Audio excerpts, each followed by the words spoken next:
കമനീയ കിശോരമുഗ്ധമൂർത്തേः കളവേണുക്കൊണിതാദൃദാനനേന്തോः മമ വാജി വിജൃംഭതാം മുരാരേः മധുരിം ന കണികാപി കാപി കാപി മദശിഖണ്ഡി ശിഖണ്ഡ വിഭൂഷണം മദനമന്ധരമുഗ്ധമുഖാംബുജം വ്രജവധൂനയനാഞ്ജലവഞ്ചിതം വിജയതാം മമ വാങ്മയജീവിതം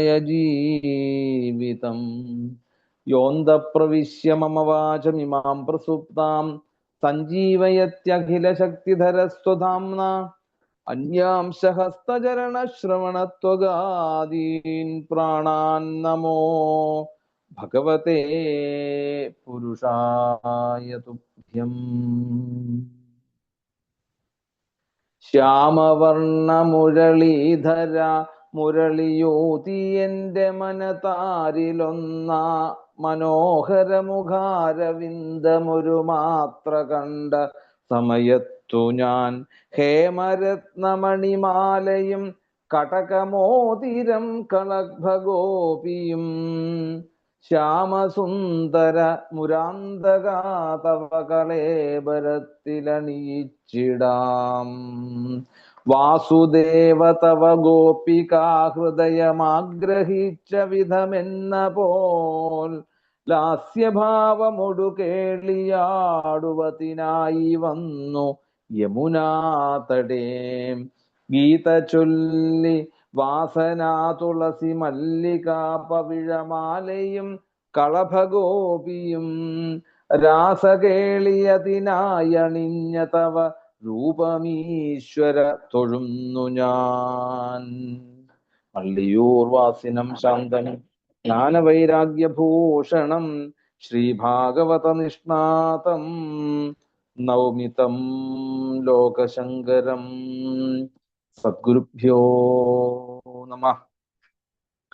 ഗോവിന്ദനാമ സങ്കീർത്തനം ഗോവിന്ദ ഗോവിന്ദ. ഇന്ന് 56-ാമത്തെ അധ്യായമാണ് നമ്മൾ ഇന്ന് അനുസ്മരിക്കേണ്ടത്. സ്യമന്തകോപാഖ്യാനം.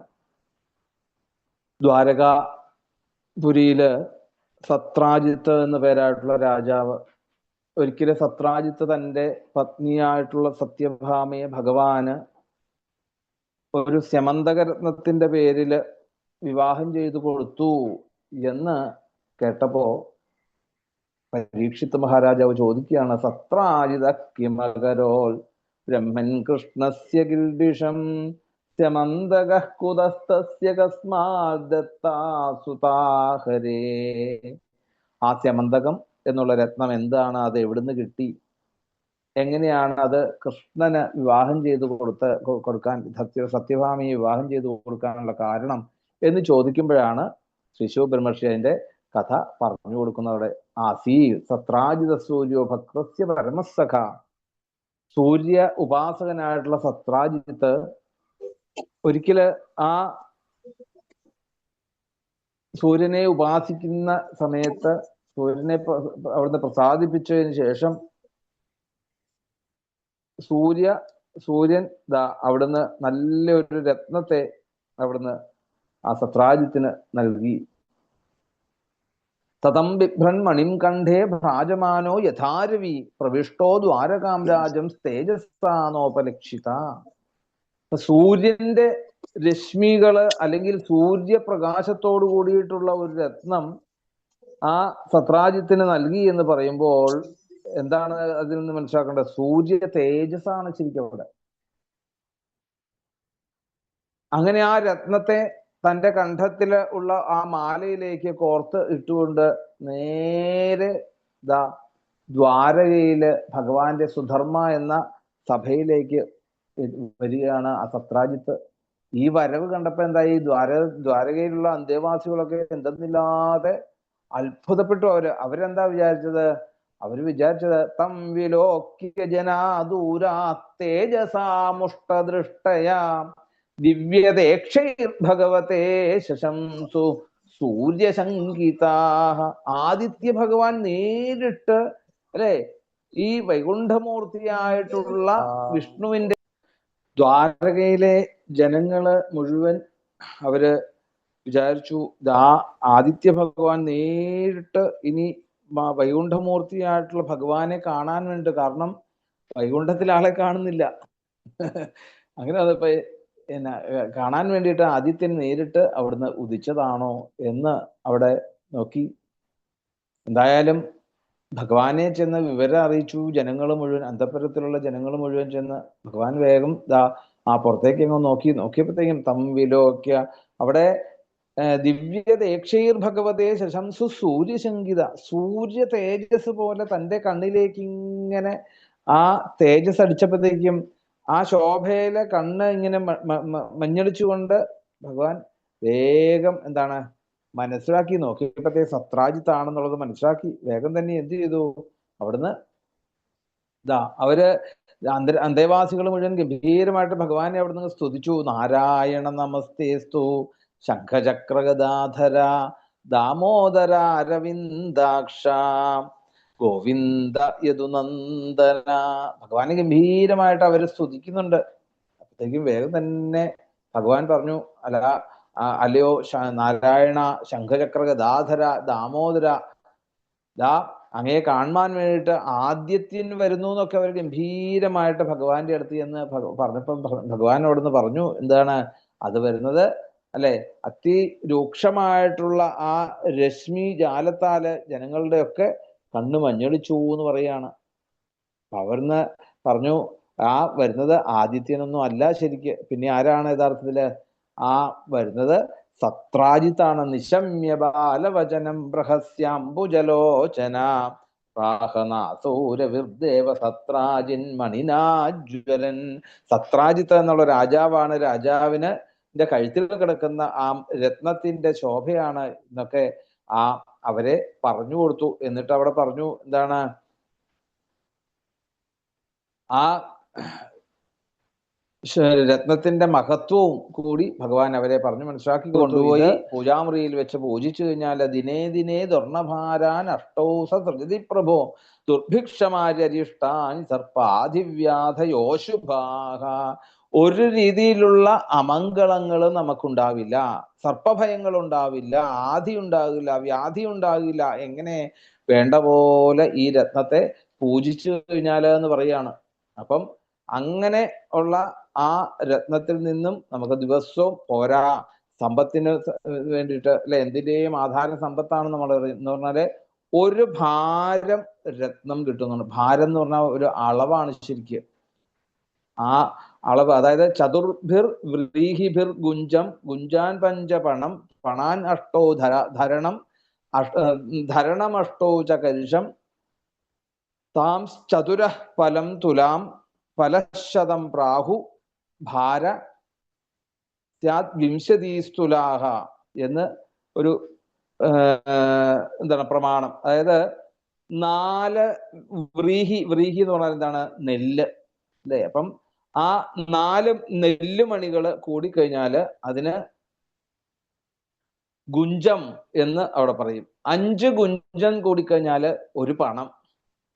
പിന്നെയോ, പിന്നെ 8 പണം കൂടിക്കഴിഞ്ഞാല് ഒരു ധരണം എന്ന് പറയും. 8 ധരണം കൂടിക്കഴിഞ്ഞാല് ഒരു കരിഷം. 8 കരിഷം കൂടിക്കഴിഞ്ഞാല് ഒരു ഫലം. അങ്ങനെയുള്ള 100 ഫലം കൂടുമ്പോഴാണ് ഒരു തുലാം എന്ന് പറയും. അങ്ങനെയുള്ള 20 തുലാം കൂടുമ്പോ ഒരു ഭാരം. ഇത് ഒരു കണക്കാണിത്. പണ്ടുള്ള നമ്മളെ കിലോ കണക്ക് പറയുന്ന പോലെ ഒരു കണക്ക്. അപ്പൊ അങ്ങനെ 8 ഭാരം സ്വർണം ദിവസവും അതിൽ നിന്ന് ഉണ്ടാവും എന്ന് പറയാണ്. എന്തായാലും അങ്ങനെ സത്രാജിത്ത് എന്ത് ചെയ്തു? സത്രാജിത്ത് ഇതൊക്കെ ഭഗവാനെ കാണിച്ച് ഗംഭീരമായിട്ട് ഗൃഹത്തിൽ കൊണ്ടുപോയി പൂജിക്കാൻ തുടങ്ങി. അങ്ങനെ ദിവസവും പൂജിച്ചുകൊണ്ടിരിക്കുന്നു. ഐശ്വര്യം വർദ്ധിക്കുന്നു. ഇങ്ങനെ വന്നപ്പോ അവിടെ ഭഗവാൻ എന്ത് ചെയ്തു? ഭഗവാൻ നോക്കിയപ്പോ എന്താണ്, ഇത് അസാധാരണമായിട്ടുള്ള ഒരു വസ്തുവാണ് അല്ലെ. ഇന്നലെയുള്ള ശമ്പരാസുരന് പോലും തോന്നി അത് എന്താണ് രാജാവിന്റെ മുമ്പിൽ കാഴ്ചവെക്കാൻ വിശേഷപ്പെട്ട ഒരു മത്സരത്തിനെ കണ്ടപ്പം അല്ലെ, ശമ്പരാസുരനല്ല ആ മുക്കുവന് പോലും തോന്നി അവിടെ ശമ്പരാസുരന്റെ മുമ്പിൽ കൊണ്ട് കാഴ്ചവെക്കണമെന്ന്. എന്ന് പറഞ്ഞാൽ വിശേഷപ്പെട്ട എന്തെങ്കിലും നമ്മൾക്ക് കിട്ടിയാൽ അത് രാജാവിന് സമർപ്പിക്കണം എന്നാണ് നിയമം ശരിക്ക്. എന്നാ ഈ നിയമം ഒന്ന് പറഞ്ഞേക്കാം എന്ന് വിചാരിച്ച് ഭഗവാൻ എന്ത് ചെയ്തു? ഭഗവാൻ ഇവിടെ പറയുന്നു യാചിച്ചു എന്നാണ് പറയുന്നത്. എന്താണ്?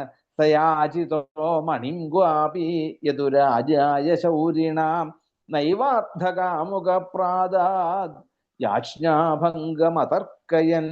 അപ്പം ദത്രാജിത്തിനോട് പറഞ്ഞു, ഹേ ദത്രാജിത്തെ, ഇങ്ങനെ വിശേഷപ്പെട്ടതായിട്ടുള്ള ഒരു രത്നമൊക്കെ കിട്ടിക്കഴിഞ്ഞാൽ അത് അല്ലെ, അത് എന്താണ്, രാജഭണ്ഡാരത്തിൽ സൂക്ഷിക്കുകയാണ് വേണ്ടത്. അങ്ങനെയാകുമ്പോ എന്താണ് ഗുണം?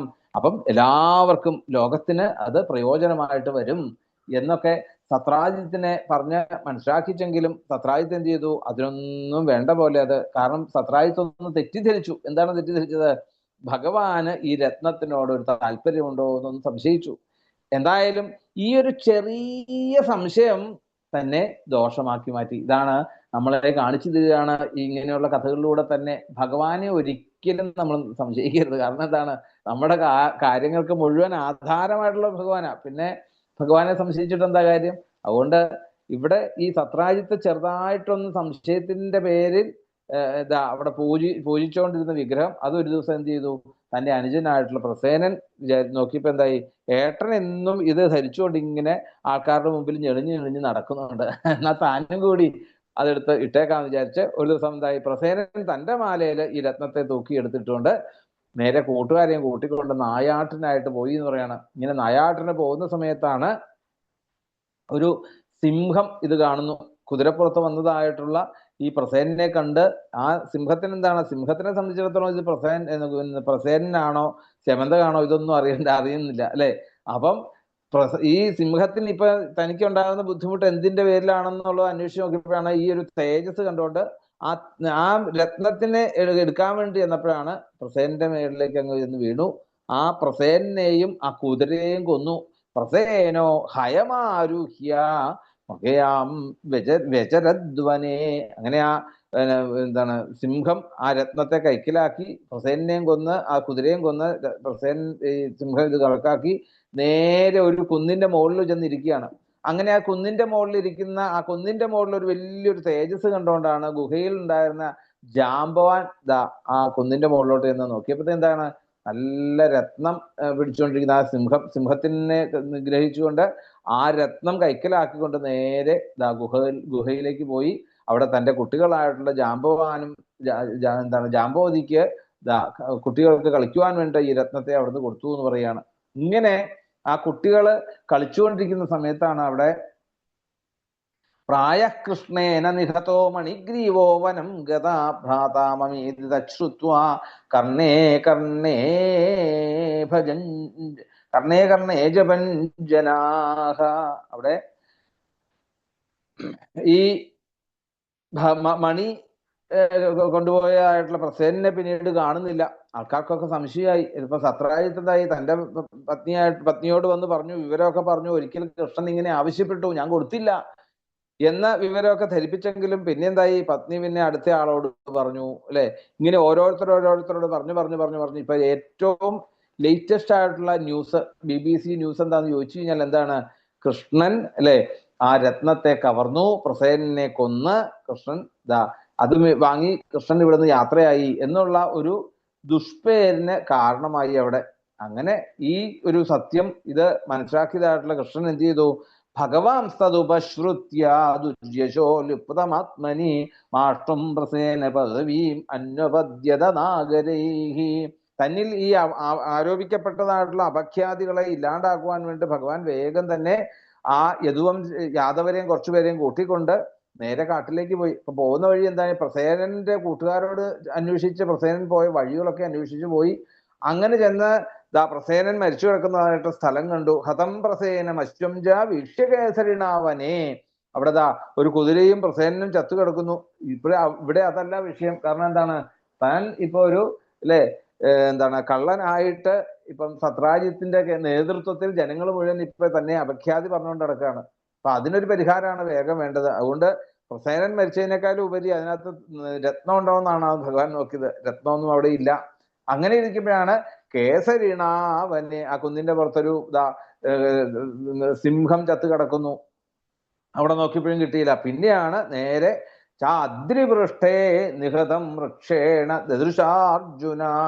ആ വൃക്ഷരാജാവായിട്ടുള്ള ജാമ്പവാന്റെ ഗുഹയിലേക്ക് അങ്ങോട്ട് ചെന്ന് കഴിഞ്ഞപ്പോഴത്തേക്ക് എന്താണ്, ഗുഹാമുഖം ഇങ്ങനെ അടഞ്ഞു കിടക്കുക, ഒരു വലിയൊരു കരിങ്കല്ല് കൊണ്ട് അടച്ചിട്ടിരിക്കുകയാണ്. അപ്പൊ ഈ കാട്ടിലുള്ള ഗുഹകളിലൊക്കെ മനുഷ്യരൊന്നും വന്ന് കയറാതിരിക്കാൻ വേണ്ടി അവർ പലതരത്തിലുള്ള, കാരണം ഈ ഗുഹയ്ക്ക് ഉള്ളിലേക്ക് കയറിഞ്ഞാൽ ഓട്ടോമാറ്റിക്കലി വന്ന് ഇതാണ് അടയും. അപ്പം അതൊക്കെ അതിന്റെ അപകടം മനസ്സിലാക്കിക്കൊണ്ട് അവരോട് പറഞ്ഞു, യദുവംശരായിട്ടുള്ള കൂടെ വന്നിട്ടുള്ളവരോട്, യാദവരോട് പറഞ്ഞു, നിങ്ങളൊക്കെ തൽക്കാലം ഇവിടെ ഞാൻ പോയി നോക്കിയിട്ട് വന്നിട്ട് വരാം എന്ന് പറഞ്ഞുകൊണ്ട് ഭഗവാൻ എന്ത് ചെയ്തു, നേരെ ആ ഗുഹയ്ക്കുള്ളിലേക്ക് അങ്ങോട്ട് പ്രവേശിച്ചു എന്ന് പറയുന്നത്. അവിടെ ചെന്ന് കഴിഞ്ഞപ്പോഴത്തേക്ക് ഗുഹയ്ക്കുള്ളിൽ പ്രവേശിച്ചു കഴിഞ്ഞപ്പോഴത്തേക്കും പൊതുവെ ഭഗവാൻ ഒരു പ്രകാശം ഉണ്ടെങ്കിൽ, ഇപ്പൊ എല്ലാത്തിന്റെയും പ്രകാശം ഭഗവാനാണെങ്കിൽ പോലും എന്താണ്, ഇപ്പൊ സ്യമന്തകരത്നം ഗുഹയ്ക്കുള്ളിലുള്ളതുകൊണ്ട് ചെറിയ പ്രകാശമുണ്ട്, അല്ലെങ്കിൽ ഇരുട്ടാണ് അവിടെ, അല്ലെ?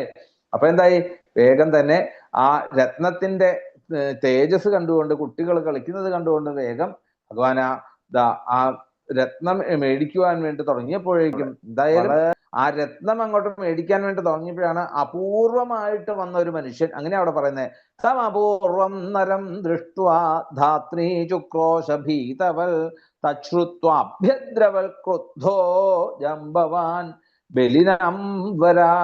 അപൂർവമായിട്ട് വന്നതായിട്ടുള്ള ഒരു മനുഷ്യനെ കണ്ടപ്പോഴേക്കും പേടിച്ചു പോയി ജാമ്പവാൻ. വേഗം തന്നെ എന്ത് ചെയ്തു, ആ പുറകിൽ നോക്കി ഒരു ഇടി അങ്ങ് കൊടുത്തു എന്നാ പറയാ. അങ്ങനെ മുൻപരിചയമില്ലാത്ത ഒരാളെ ഗുഹയ്ക്കകത്ത് കണ്ടു കഴിഞ്ഞപ്പോഴത്തേക്കും പിന്നെ ഗംഭീരമായിട്ടുള്ള യുദ്ധം അവിടെ ആരംഭിച്ചു ഭഗവാനുമായിട്ട്. കുറച്ച് നാളത്തേക്ക് അങ്ങനെ നിന്നു. എത്ര നാളത്തേക്ക് നിന്നത്? ദ്വന്ദ്വയുദ്ധം സുതുമുലമുഭയോർ വിജിഗീഷതോ ആയുധാശ്മദ്രുമീർദോർഭി ക്രവ്യാധേശ്യേനയോരിവ. അവിടെ ശരിക്കും പറഞ്ഞാല് ഈ അന്നും കൂടി എന്താണ്, കോദണ്ഡപാണിയായിട്ടുള്ള ശ്രീരാമേന്ദ്ര സ്വാമിയെ പൂജിച്ചുകൊണ്ടിരിക്കുന്ന ആളാണ് ജാമ്പവാൻ സത്യത്തില്. പക്ഷെ ആ ആളാണ് എന്നുള്ളത് അറിയാതെ ജാമ്പവാൻ എന്താണ്, പലതരത്തിലുള്ള രീതിയിൽ ആയുധങ്ങളെ കൊണ്ടും അശ്വദ്രുമേർദോർഭി, അവിടെ കല്ല്, മരം തുടങ്ങിയതായിട്ടുള്ളതൊക്കെ അതൊക്കെ ആയുധമാക്കിക്കൊണ്ടൊക്കെ ഗംഭീരമായിട്ടുള്ള ദോർഭി. പിന്നെ ഇത് ആയുധങ്ങൾ കഴിഞ്ഞിട്ട് പിന്നെ കൈകൊണ്ടായി പ്രഹരണം. അങ്ങനെ കൈത്തലങ്ങളെ കൊണ്ടും ഒക്കെ വജ്രനിഷ്പേഷ പുരുഷയാം വജ്രനിഷ്പേഷ പരുഷൈഹി അവിശ്രമമഹർനിശം. ഇടിവെട്ടുന്നത് പോലെ ഉള്ള ഇടി അങ്ങ് ആരംഭിച്ചു. അങ്ങനെ കുറച്ച് കഴിയുമ്പോഴത്തേക്ക് എന്തായി, കുറച്ച് കഴിയുമ്പോഴത്തേക്കും ഈ ജാമ്പവാൻ അങ്ങോട്ട് ക്ഷീണിച്ചു എന്നാ പറയുന്നത്. ഇനി ഇങ്ങനെ വയ്യ ജാമ്പവാനെ ഇങ്ങനെ വിഷമിപ്പിക്കാൻ എന്നുള്ള രീതിയിൽ ഭഗവാൻ എന്ത് ചെയ്തു, തന്റെ ആ ഇടത്തെ കൈ കൊണ്ട് ആ ജാമ്പവാന്റെ ഇടത്തെ കർണത്തിൽ നോക്കി ഒരടിയും കൊടുത്തു എന്നാണ്. അതാ പറഞ്ഞേ, വജ്രനിഷ്പേഷ പരുഷയിൽ അവിശ്രമമഹർനിശം. ഇടിവെട്ടുന്ന പോലെ കഠോരമായിട്ടുള്ള ഒരു അടി കിട്ടിയതോടുകൂടി എന്തായി, ആ ജാമ്പവാൻ ഇതൊരു 28 ദിവസം നീണ്ടു നിന്നാണ്. ആസീത്തത് അഷ്ടാവിംശാഹം ഇതരേതര മുഷ്ടിഭി, ഈ യുദ്ധം. അങ്ങനെ 28 ദിവസം കഴിഞ്ഞപ്പോഴാണ് ഭഗവാന്റെ ഈ വജ്രസംഹനായിട്ടുള്ള ആ ബാഹുക്കളെ കൊണ്ട് ഒരു പ്രഹരണം കിട്ടിയതോടുകൂടി എന്തായി, വേഗം മോഹാലസ്യപ്പെട്ട് വീണു അവിടെ ആ ജാമ്പവാൻ. ഭഗവാൻ എന്ത് ചെയ്തു, ജാമ്പവാൻ എങ്ങനെയാണോ തന്നെ അവിടുന്ന് ആരാധിക്കുന്നത് അതേ വേഷത്തിലെ കോദണ്ഡപാണി ആയിക്കൊണ്ട്, ശ്രീരാമേന്ദ്രസ്വാമി ആയിക്കൊണ്ട് ആ ജാമ്പവാന് ദർശനം കൊടുത്തു എന്ന് പറയാണ്. കൃഷ്ണമുഷ്ടി വിനിഷ്പാദ നിഷ്പിഷ്ടാങ്കോരു ബന്ധന ക്ഷീണസത്വസുന്നഗാത്ര സമാഹാതീവ വിസ്മിത ജാനേ ത്വാം സർവഭൂതാനാം പ്രാണവോജസ്സഹോബലം വിഷ്ണും പുരാണപുരുഷം പ്രഭവിഷ്ണുമധീശ്വരം. എന്തായാലും വേഗം തന്നെ ആ ജാമ്പവാൻ കണ്ണങ്ങോട്ട് തുറന്നു നോക്കിയിട്ട് എന്താണ്, ആദിപുരുഷനും ഈശ്വരനുമായിട്ടുള്ള മഹാവിഷ്ണു തന്നെയായിട്ടുള്ള ആ കോദണ്ഡപാണിയായിട്ടുള്ള ശ്രീരാമചന്ദ്ര സ്വാമിയാണല്ലോ ഞാൻ ഇത്രയും നേരം യുദ്ധം ചെയ്തത് എന്നുള്ള ഒരു വിഷമത്തോടുകൂടി വേഗം പാദങ്ങൾ വീണങ്ങ് നമസ്കരിച്ചു. വേഗം തന്നെ ഭഗവാൻ എന്ത് ചെയ്തു, അവിടുന്ന് ഗംഭീരമായിട്ട് അവിടുന്ന് അങ്ങോട്ട് സ്തുതിക്കുന്നുണ്ട്. ജാമ്പവാൻ എന്താ സ്തുതിക്കുന്നത്? യസ്യേഷതുൽ കരിതരോഷ കടാക്ഷമോക്ഷേ വർമാദിശൽ ശുഭിത നക്രതിമിംഗിലോബ്ധി സേതുകൃതസ്വേശ ഉജ്ജ്വലിതാചലങ്കാരക്ഷശിരാംസി ഭുവി പേതുരിശുക്ഷതാനി. ആ ലങ്കയെ ദഹിപ്പിച്ചതും അല്ലെങ്കിൽ ആ അയോധ്യയെ ഇന്ന് എല്ലാ ആധിയും വ്യാധിയും ഇല്ലാത്തതായിട്ടുള്ള ഒരു രാമരാജ്യം തന്നെ പടുത്തുയർത്തിയതായിട്ടുള്ള ആ ശ്രീരാമേന്ദ്ര സ്വാമിയാണല്ലോ സേതുബന്ധനത്തിനും ഒക്കെ കാരണമായിട്ടുള്ള ആ ശ്രീരാമസ്വാമിയുടെ മഹത്വത്തെ കുറിച്ചൊക്കെ അവിടെ ഒന്ന് പറഞ്ഞു എന്ന് പറയുകയാണ്. എന്താണ്, ശ്രീരാമസ്വാമിക്ക് അല്പം ചെറിയ ഒരു കോപം വന്നതോടുകൂടി ആ ഭാവത്തോടു കൂടിയാണ് യഥാർത്ഥത്തിൽ ആ സമുദ്രത്തെയൊക്കെ ഒന്ന് കടക്കൺ പാർത്തുകൊണ്ട് അവിടെയുള്ള പലതരത്തിലുള്ള മുതലകള്, തിമിംഗിലങ്ങള് മുതലായവയോട് കൂടിയതായിട്ടുള്ള ആ സമുദ്രത്തെയൊക്കെ ഇളക്കി മറിച്ചു എന്ന് പറയാണ്. വേഗം തന്നെ എന്ത് ചെയ്തു, വരുണൻ വന്ന് പരിഭ്രമിച്ച് അവിടെ വന്ന് എന്താണ് ആ ശ്രീരാമേന്ദ്ര സ്വാമിക്ക് വേണ്ടിയിട്ട് തന്നെ സേതുബന്ധനത്തിന് അനുവാദം നൽകി എന്ന് പറയാണ്. അങ്ങനെ ആ സേതുവിലൂടെ ആ ലങ്കയിലേക്ക് പ്രവേശിപ്പിക്കുവാൻ സാധിച്ചു. അങ്ങനെയുള്ള അവിടെ ചെന്നോ ഭഗവാൻ എന്തായി, തന്റെ ആ യശസ്വരൂപമാകുന്നതായിട്ടുള്ള യശസ്സാകുന്ന ആ സേതു ആ ലങ്കയെ ചെന്ന് ചുട്ടരിച്ച് അങ്ങനെ തന്റെ അസ്ത്ര വർഷത്തിൽ അറക്കപ്പെട്ടതായിട്ടുള്ള ആ രാക്ഷസന്മാരുടെ ശിരസ്സുകൾ മുഴുവൻ ആ യുദ്ധക്കളത്തിൽ നിറഞ്ഞു എന്ന് പറയുകയാണ്. അപ്പൊ യഥാർത്ഥത്തില് ഈ നമ്മളൊക്കെ രാമായണങ്ങൾ എന്ന് പറഞ്ഞാൽ ധാരാളമാണ് രാമായണങ്ങൾ അല്ലെ. ഓരോരുത്തരും അവരവരുടെ എന്താണ് യുക്തിക്കനുസരിച്ച് അധ്യാത്മ രാമായണം, എഴുത്തച്ഛന്റെ രാമായണം ഒന്ന് വേറെ, വാൽമീകി രാമായണം ഒന്ന് വേറെ, കമ്പരാമായണം ഒന്ന് വേറെ. ഇങ്ങനെ നോക്കിക്കഴിഞ്ഞാൽ രാമായണത്തിന്റെ ഓരോന്നിലും പറയും ഈ സേതു ബന്ധനത്തിന് ലങ്കാദഹനം നടത്തിയത് നമ്മളൊക്കെ ധരിച്ചിരിക്കുന്ന ആരാണ്, ശരിക്ക് ഹനുമാൻ സ്വാമിയാണ് എന്നാ പറയുന്നത്.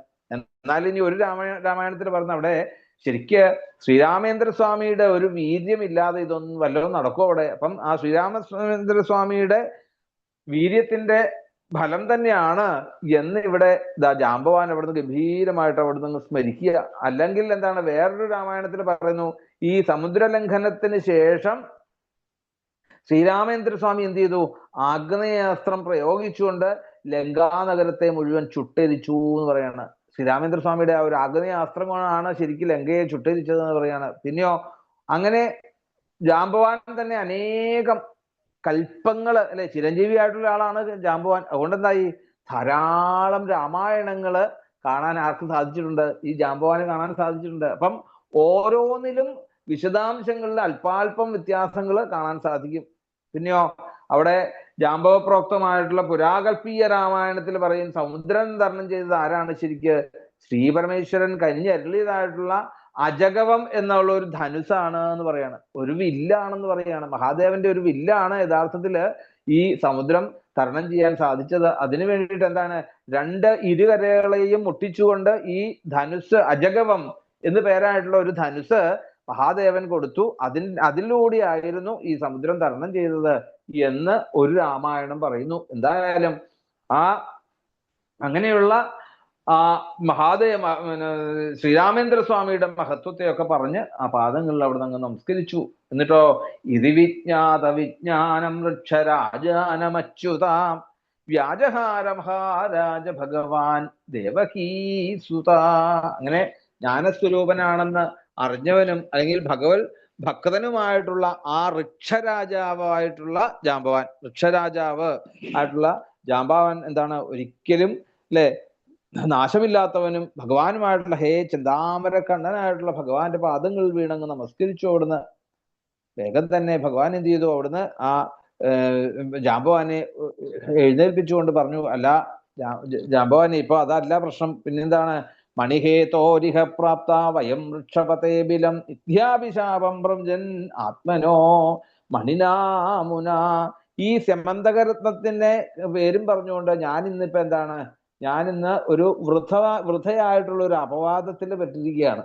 അതുകൊണ്ട് ഈ അപവാദത്തെ ഒന്ന് ഇല്ലാണ്ടാക്കണമെങ്കിൽ എന്ത് ചെയ്യണം, അങ്ങയുടെ കയ്യിലിരിക്കുന്ന ആ രത്നം എനിക്ക് കിട്ടിയാലേ സാധിക്കുകയുള്ളൂ. ഈ വിവരമൊക്കെ അവിടെ പറഞ്ഞു മനസ്സിലാക്കി കൊടുത്തു. എന്തായാലും ജാമ്പവാൻ എന്ത് ചെയ്തു, ഭഗവാനെ കണ്ടതോടുകൂടിയിട്ടുള്ള അല്ലെ ഭഗവാനെ മനസ്സിലാക്കിയതോടുകൂടി സന്തോഷമായി. കാരണം എത്രയോ കാലമായിട്ട് താൻ ഇന്നും പൂജിച്ചുകൊണ്ടിരിക്കുകയാണ്. അങ്ങനെ താൻ ഇന്നും താൻ ആർക്ക് വേണ്ടിയിട്ടാണോ ഇന്ന് ജീവിക്കുന്നത്, ആ ഇത്രയും കാലം പൂജിച്ച് വളർത്തിയതായിട്ടുള്ള തന്റെ ഒരു രത്നം തന്റെ കയ്യിലുണ്ട്. ആരാണ്, ജാമ്പവതി അല്ലെ. അങ്ങനെയാണെങ്കിൽ ആ താൻ ഇത്രയും കാലം പൂജിച്ച ആ രത്നത്തിനെ ഭഗവാനായിട്ട് സമർപ്പിക്കുക എന്നുള്ള രീതിയിൽ ഇത്യുക്തസ്വാം ദുഹിതരം കന്യാം ജാമ്പവതി മുദ അരിഹണാർത്ഥം സമണിന കൃഷ്ണായോപജഹാര. അങ്ങനെ ഭഗവാനോടുള്ള ആദരവിന്റെ തോടുകൂടി തന്റെ പുത്രിയായിട്ടുള്ള ജാമ്പവതിയെയും അതുപോലെ തന്നെ ആ രത്നത്തെയും, അങ്ങനെ രണ്ട് രത്നങ്ങളെയും ആ ഭഗവാനെ സന്തോഷത്തോടുകൂടി ഭഗവാന്റെ കൈകളിലേക്ക് അങ്ങോട്ട് ഏൽപ്പിച്ചു എന്ന് പറയാണ്. കാരണം ഇതിനു മുമ്പ് ശ്രീരാമേന്ദ്രസ്വാമി ആയിരിക്കുന്ന സമയത്ത് തന്നെ തന്റെ മകളെ കൊടുക്കണമെന്ന് വിചാരിച്ചതാ. പക്ഷെ അന്ന് എന്തായി, അന്ന് ഭഗവാന് ഒരു വ്രതം എടുത്തു. എന്താണ്? ഏകപത്നി വ്രതധര. അതുകൊണ്ട് അന്ന് തരാൻ സാധിച്ചില്ല. ഇന്നിപ്പതാ ഭഗവാന് എത്രയോ ആൾക്കാർ വന്നാലും എല്ലാവരെയും സംരക്ഷിക്കാൻ തയ്യാറായിക്കൊണ്ട് പതിയായിട്ടിരിക്കാൻ ധൈര്യത്തോടുകൂടി ഇരിക്കാൻ സാധിക്കുന്ന ആളാണ് ഭഗവാൻ മനസ്സിലാക്കിക്കൊണ്ട് ആ തന്റെ രത്നത്തെയും തന്റെ കയ്യിലുള്ള രത്നവും ആ തന്റെ രത്നത്തെയും ആ ഭഗവാനായിട്ട് സമർപ്പിച്ചു എന്ന് പറയാണ്. ഇങ്ങനെയുള്ള ആ ജാമ്പവതി എന്തുകൊണ്ടാണ് ഭഗവാനെ കിട്ടാനുള്ള ഒരു കാരണം എന്നുള്ളത് ഗരുഡ പുരാണത്തിൽ ഒരു കഥ. അവിടെ തന്റെ പത്നിയായിട്ടുള്ള ജാമ്പവതി മുൻ കൽപ്പത്തില് സോമന്റെ പുത്രിമാരില് ഒരാളായിരുന്നു ഈ ജാമ്പവതി. അങ്ങനെ ജാമ്പവതി കൃഷ്ണനെ മോഹിച്ച് തപസ് ചെയ്തതാണ് ശരിക്ക് ഈ ഒരു അവസ്ഥയിലേക്ക് എത്താൻ കാരണം. കാരണം അംബരീഷന്റെ ഒക്കെ കഥ പറയുന്നത് പോലെ താളഗ്രാമ പൂജയും അതുപോലെ തന്നെ കാലുകഴിച്ചുവിട്ട ബ്രാഹ്മണ ഭോജനം, സ്നാനം, ജപം, വ്രതം, പുരാണ ശ്രവണം, അതുപോലെ തന്നെ സജ്ജന സംസർഗം, സത്സംഗം, തീർത്ഥയാത്ര, ഇങ്ങനെ പല തരത്തിലുള്ള രീതിയിൽ ഭഗവാനെ ഉപാസിച്ചുകൊണ്ടിരുന്നതായിട്ടുള്ള ആളാണ് ആര്? ഈ ജാമ്പവതി.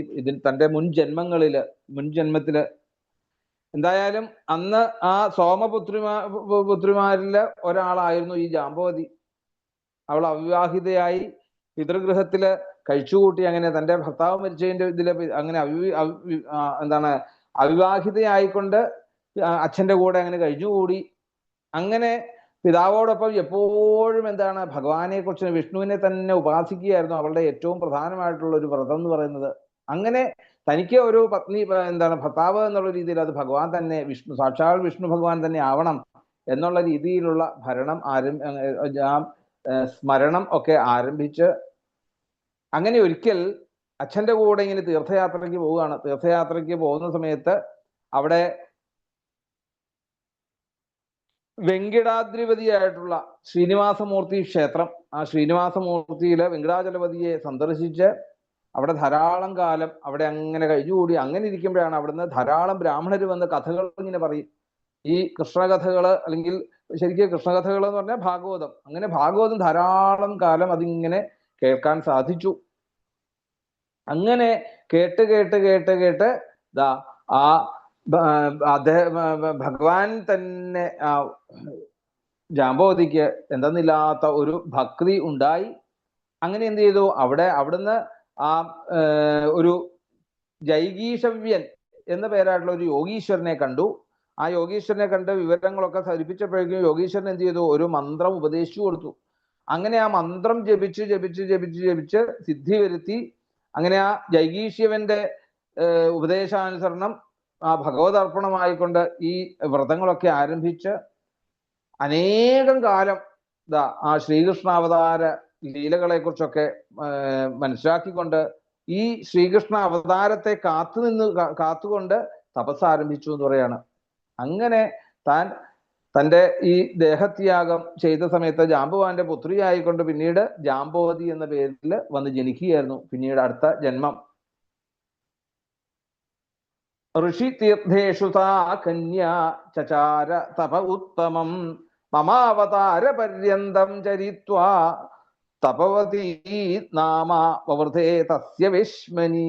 എന്തായാലും ആ ജാമ്പവാൻ കൃഷ്ണനെ പത്നിയായിട്ട് ദാനം ചെയ്യുവാൻ വേണ്ടി തീരുമാനിച്ച് അങ്ങനെ ആ ശ്രീകൃഷ്ണാവതാരത്തിനുമൊക്കെ എത്രയോ മുമ്പ് തന്നെ ആ ജാമ്പവതി ഭാഗവത പുരാണത്തെ ശ്രവിച്ചു എന്ന് പറയുമ്പോൾ ആ ഭാഗവതത്തിന്റെ ഒരു മഹത്വത്തെ അവിടെ എടുത്ത് കാണിക്കുകയാണ്. ശരിക്കും ഇത് ഗരുഡ പുരാണത്തിലൂടെ നമുക്ക് കാണിച്ചു തരുന്ന ഒരു കഥയാണ് അവിടെ. എന്തായാലും ഇവിടെ ജാമ്പവതിയെ ശരിക്കും വിവാഹം കഴിച്ചിരിക്കുന്നത് എങ്ങനെയാണ്? ബ്രാഹ്മവിധി പ്രകാരമാണ് അല്ലെ? രുക്മിണിയെ വിവാഹം കഴിച്ചിരുന്നത് രാക്ഷസ വിധിയാന്ന് പറഞ്ഞെങ്കിൽ ഇവിടെ ബ്രാഹ്മവിധി പ്രകാരം അവിടുന്ന് വിവാഹമൊക്കെ കഴിച്ചു.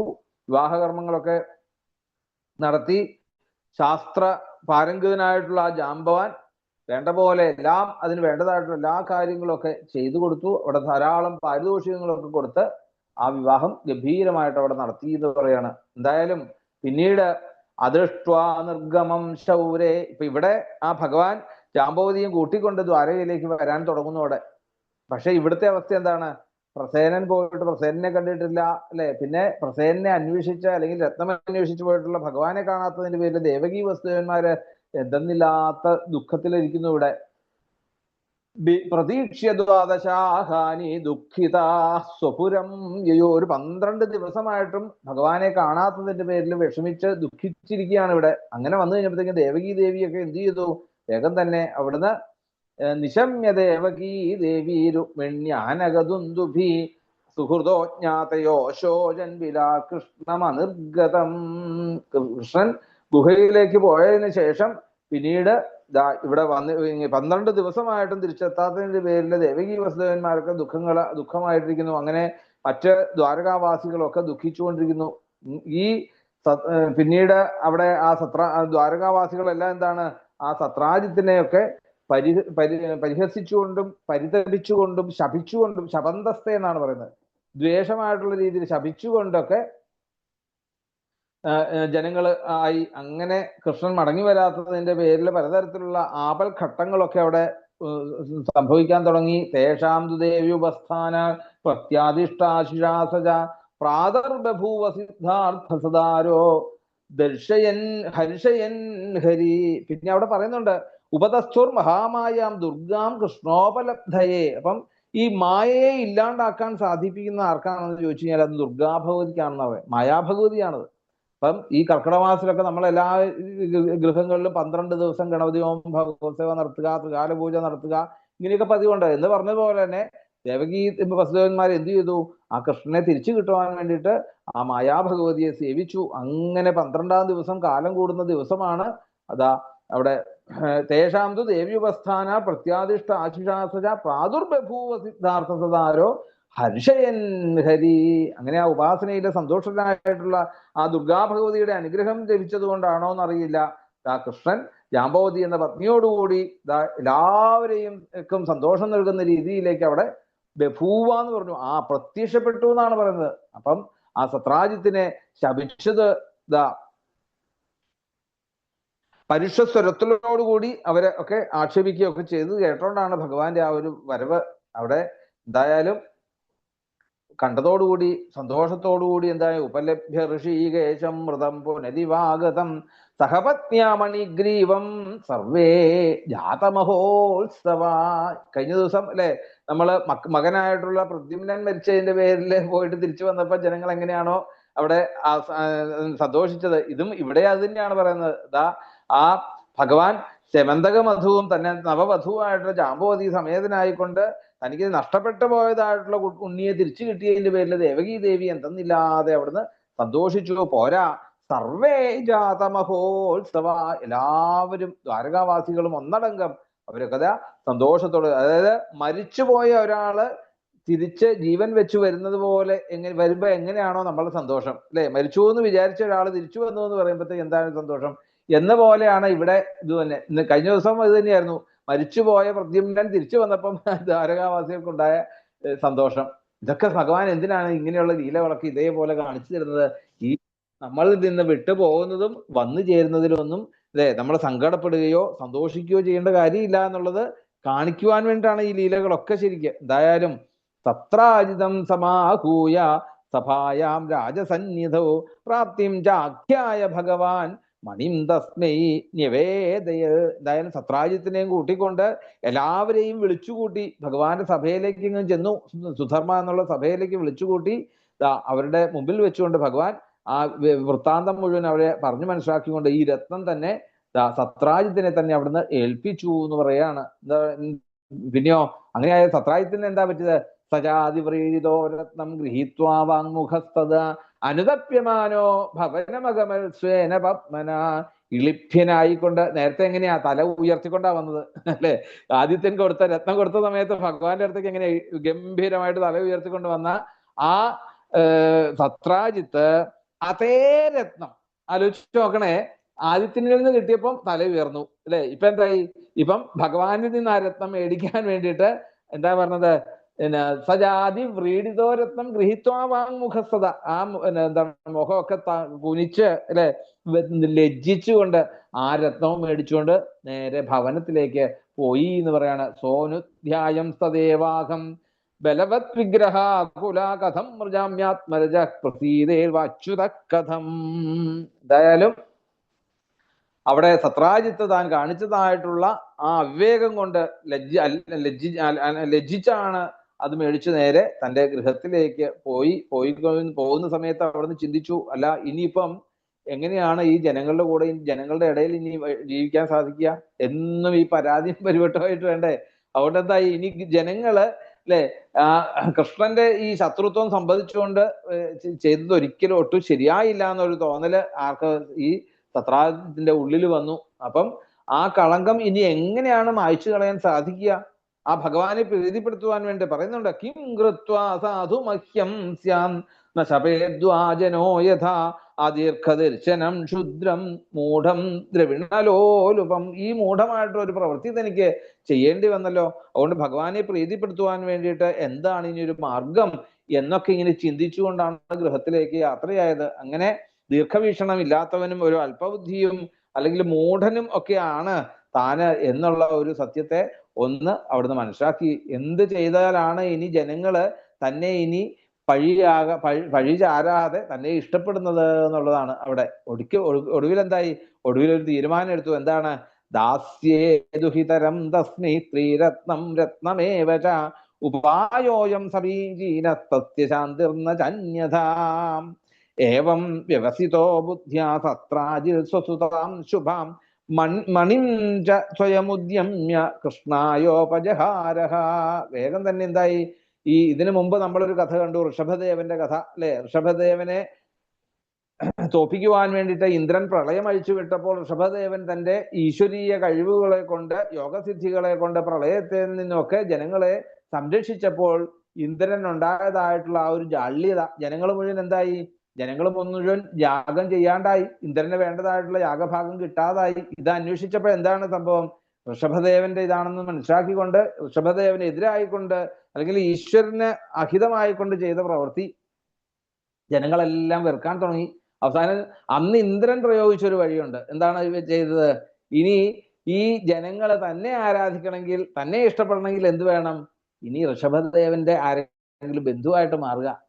അപ്പം എന്ത് ചെയ്തു? തന്റെ മകളായിട്ടുള്ള ജയന്തിയെ ഋഷഭദേവന് വിവാഹം ചെയ്തു കൊടുത്തു. അപ്പൊ എന്തായി? അപ്പം അല്ലെ, ഋഷഭദേവന്റെ ഭാര്യയുടെ അച്ഛന്റെ സ്ഥാനം കൂടിയായി. അപ്പം ജനങ്ങൾ തന്നെ വേണ്ട പോലെ മാനിച്ചോളും എന്ന് ഒരിക്കൽ ഇന്ദ്രദേവൻ ചെയ്തു. അതേപോലെ തന്നെ അതേ രീതി തന്നെ ആരെടുത്ത് കടയെടുത്തു? ഇവിടെ സത്രാജിത്തും കടയെടുത്തു അല്ലെ? അത് തന്റെ പുത്രിയും രത്നവുമായിട്ടുള്ള സത്യഭാമയും കൂടി ആ സ്യമന്തക രത്നത്തെയും കൂടി ചേർത്തുകൊണ്ട് ഇനി അത് കൃഷ്ണന് നൽകിയേക്കാം എന്ന് വിചാരിച്ച് കൊണ്ട് ആ ഒരു ഉപായം അവിടുന്ന് അങ്ങ് സ്വീകരിച്ചു. അല്ലാതെ ഒരു രീതിയിലും ഇനി അല്ലെ ജനങ്ങളുടെ പ്രീതി പിടിച്ചെടുക്കുക അത് എളുപ്പമല്ല എന്ന് പറഞ്ഞ് ചിന്തിച്ചുകൊണ്ട് നേരെ സത്രാജിത്ത് എന്തായി? മംഗളസ്വരൂപിണിയായിട്ടുള്ള തന്റെ പുത്രിയെയും കൂട്ടിക്കൊണ്ട് ആ സ്യമന്തക രത്നത്തെയും ഉത്സാഹത്തോടുകൂടി ആ കൃഷ്ണന്റെ അടുത്തേക്ക് ചെന്ന് മുമ്പിൽ തന്നെ കാഴ്ചവെച്ചു എന്ന് പറയാണ്. ആ കുട്ടിയെയും അതുപോലെ തന്നെ രത്നത്തെയും. ഭഗവാൻ എന്ത് ചെയ്തു?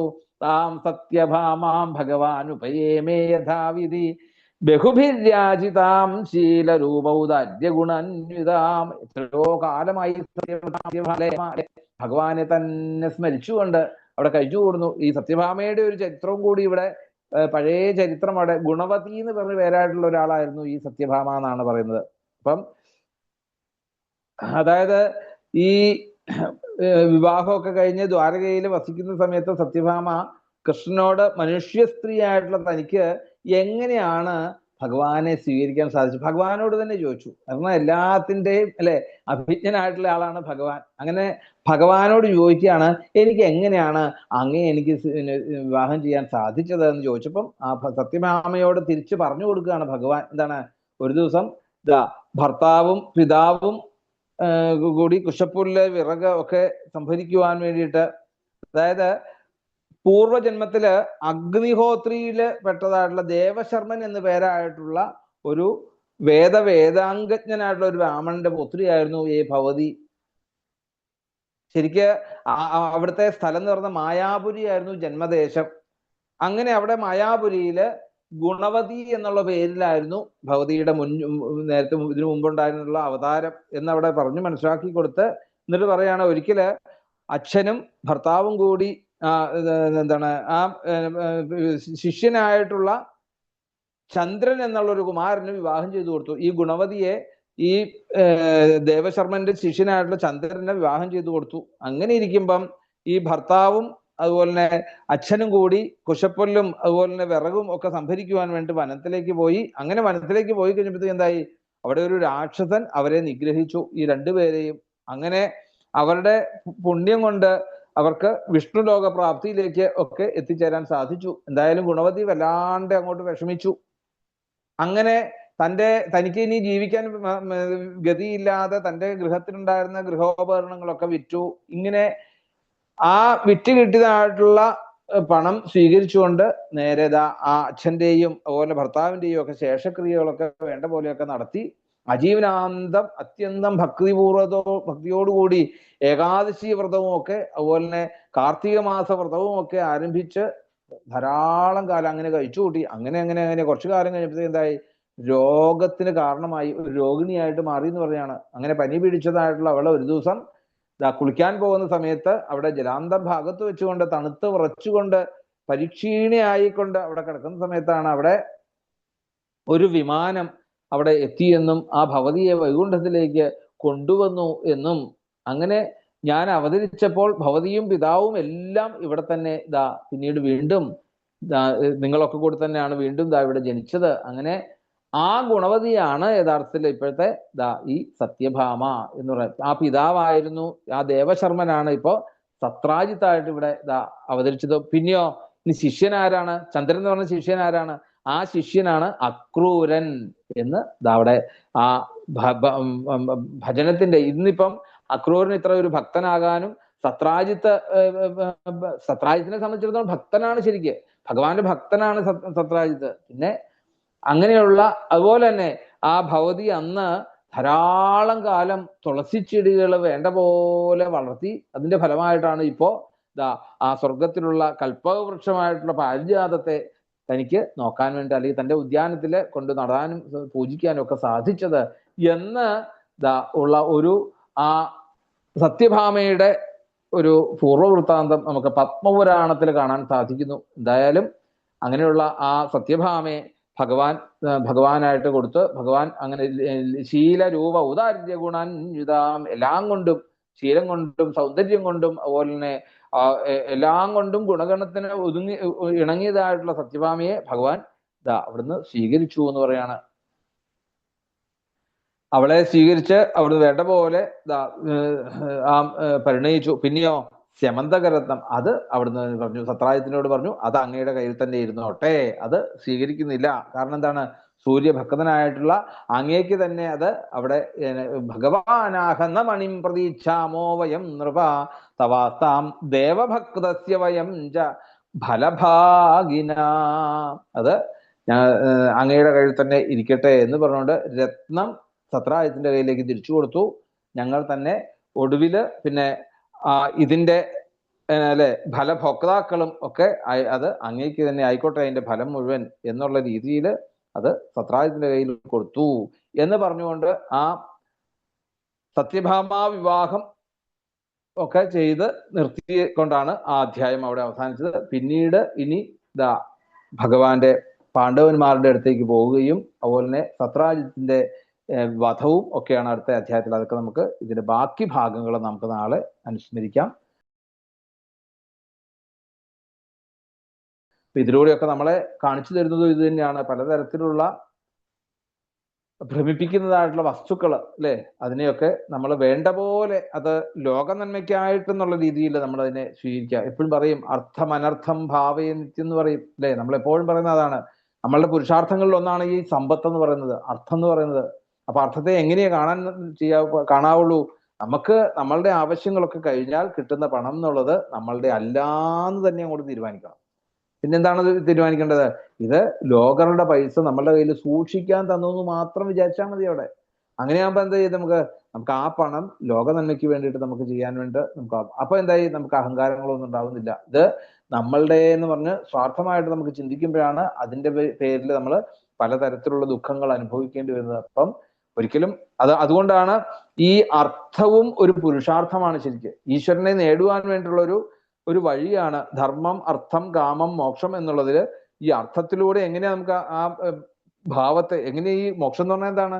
വേറൊന്നുമല്ല, ഈ നിഷ്കള ഭാവത്തെ നിലനിർത്തുക. ഏതാ നിഷ്കള ഭാവം? ഈശ്വരനാണ് എല്ലാം ചെയ്യുന്നത്, ഞാൻ അല്ലേ, ഞാനൊരു യന്ത്രമാണ് എന്നുള്ള ഒരു യഥാർത്ഥമായിട്ടുള്ള ആ നിഷ്കള ഭാവം. ഇതാണ് യഥാർത്ഥത്തിൽ സാക്ഷാത്കാരം എന്ന് പറയുന്നത്. മോക്ഷം എന്ന് പറയുന്നത് ഇതാണ് അല്ലേ. മോക്ഷം എന്ന് പറഞ്ഞാൽ എന്താണ് ശരിക്കും? ദുഃഖത്തിൽ നിന്നുള്ള ഒരു മോചനം. ദുഃഖം എന്തുകൊണ്ടാണ്? ഞാൻ ചെയ്യുന്നു എന്ന് പറയുന്നതുകൊണ്ടാണ് നമുക്ക് ദുഃഖം.